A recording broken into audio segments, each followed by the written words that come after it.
بسم اللہ الرحمن الرحیم، السلام علیکم۔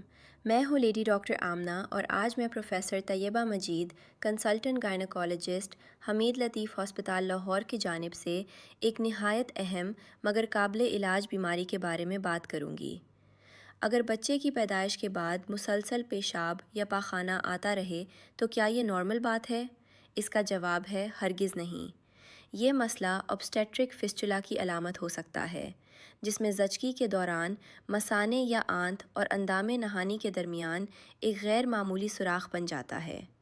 یہ زیادہ تر ان خواتین میں ہوتا ہے جن کی ڈیلیوری بہت زیادہ مشکل رہی ہو، کئی گھنٹے یا کئی دن تک درد ذہ جاری رہا ہو، یا بروقت سیزیرین سیکشن نہ ہو سکا ہو۔ اس بیماری میں پیشاب یا بعض اوقات پاخانہ مسلسل نکلتا رہتا ہے۔ اس کے ساتھ بدبو، جلد پر زخم، انفیکشن اور شدید ذہنی پریشانی بھی پیدا ہو سکتی ہے۔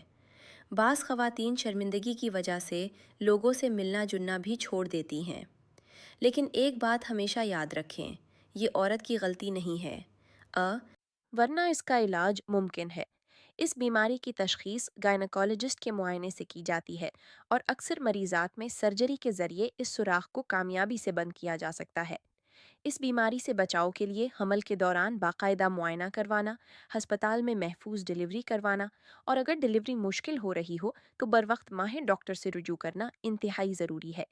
اگر بچے کی پیدائش کے بعد مسلسل پیشاب یا پاخانہ آ رہا ہو تو اسے نارمل سمجھ کر مہینوں یا سالوں تک برداشت نہ کریں۔